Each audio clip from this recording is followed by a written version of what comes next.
안녕하세요, 일레입니다. 오늘은 여주시 북내면 장암리 산 1-1번지에 있는 원주 원시 선영에 왔습니다. 이곳에는 임진왜란 때 여주에서 유격전을 펼쳐 왜군을 격퇴한 후 기마 전투에서 전사한 원우 장군의 묘소가 있고, 바로 아래에는 좌의정을 지낸 손자 원두표의 묘소가 있습니다. 오늘은 원우 장군의 묘소를 중심으로 전멸에 관해 말씀드리겠습니다. 묘역에는 12개의 묘소가 조성되어 있습니다. 그중 맨 위에 조성된 원우 장군의 묘소가 명당입니다. 그런데 내룡과 당판 그리고 주변 사격을 둘러보아도 장군의 묘소가 명당이라는 것에 의문이 들 수도 있습니다. 그러나 장군의 묘소는 한치의 오차도 없이 진열의 점멸이 이루어진 명당입니다. 따라서 당시 이 자리를 찾고 전멸했던 그분이 궁금하기까지 하였습니다. 이와 관련하여 장군의 후손으로부터 전해들은 흥미로운 야사를 소개하겠습니다. 1592년 원우 장군이 기마 전투에서 전사했는데 장군의 시신을 기마 땅에 감매장하였다고 합니다. 그러자 손자 원두표 선생이 조부를 명당에 모시기 위해 지관을 물색하다가 마침 실력이 출중한 지관이 마을을 지나가게 되었답니다. 이에 원두표 선생은 일부러 거지로 변장하고 시비를 걸어 지관을 참나무에 매달아 곤경에 빠뜨렸다고 합니다. 그러고 나서 집에 돌아와 상복으로 갈아입고 나무에 매달린 지관을 구해주었다고 합니다. 한마디로 병주고 약중격이 되었습니다. 나무에 매단 사람과 그것을 풀어준 사람이 동일이라는 것을 모르는 지관은 곤경에서 벗어나게 해준 상주에게 감사의 마음으로 묘자를 잡아주었는데 그것이 바로 원우 장군 묘소라는 이야기입니다. 하지만 기록을 살펴보니 장군이 세상을 떠난 후 1년 후 원두표 선생이 출생했기 때문에 이 이야기는 실제 역사적 사실이기보다는 문중에서 후대에 덧붙여진 설화적 성격이 짙다고 판단됩니다. 다만 이러한 야사가 전해지는 이유는 당시 점멸했던 지관의 뛰어난 실력이 그만큼 인상 깊었기 때문이 아닐까 추측할 수 있습니다. 지금부터는 풍수적 관점에서 이 자리를 찾고 점멸한 그분이 왜 대단한지 말씀드리겠습니다. 주산인 소달산에서 내려온 생기가 논바닥까지 내려왔다가 다시 치솟아 올랐습니다.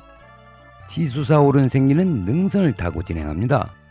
해서 내룡을 밟아가면서 진열이 생성될 만한 곳을 살펴보았습니다. 조금 걸어가다 보면 넓은 당판이 눈에 들어옵니다. 두툼한 이곳이 진열이 아닐까 하는 생각이 들 정도로 평평하고 넓습니다. 중심에 봉분을 크게 조성하면 가마솥 엎어놓은 복부열이라고 할 만한 자리입니다. 아니 큰 봉분에 곡장을 둘러치고 성문을 조성하면 왕릉과 같이 보일 만한 자리입니다.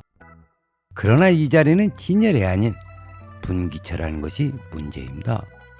이런 상황을 미뤄볼 때 진열을 눈으로 보고 판단하는 것이 얼마나 어려운지를 알 수 있습니다. 다음으로 분기처에서 분기한 생기 한 가닥이 다시 진행하여 장군의 묘소에서 진열을 생성하였습니다.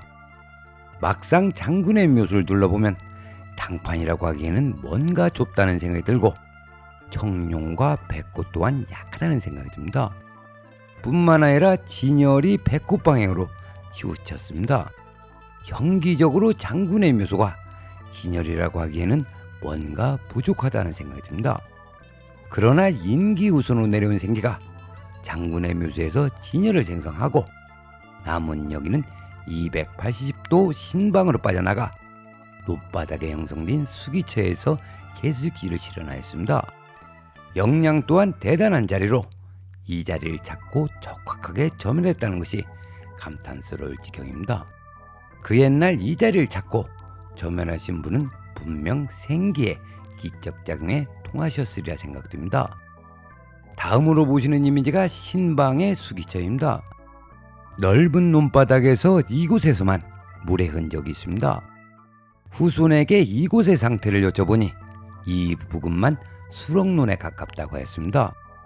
정리하자면 이 국세의 진열이 백호방향으로 치우친 것은 정룡방향의 바람을 피하기 위함이고, 당판과 주변 사격이 약함에도 불구하고 진열이 생성될 수 있던 것은 평지륜과 같이 골바람의 영향을 받지 않기 때문입니다. 그리고 장군의 묘수에서 보면 장군의 묘수와 이어진 능선 끝자락에 동산이 있고, 이 동산을 본신안산으로 착각할 수 있습니다. 그러나 진정한 안산은 진열의 저양과 일직선상에 위치하고 반드시 진열과 안산 사이에 계수육지를 실현할 수기처가 존재해야 합니다. 이것은 진열 생성의 절대적 조건입니다. 따라서 이 작은 동산은 안산의 조건에 충족되지 않습니다. 그럼 오늘의 이야기를 정리하겠습니다. 장군의 묘수는 형기적으로 판단하기가 어려운 자리입니다.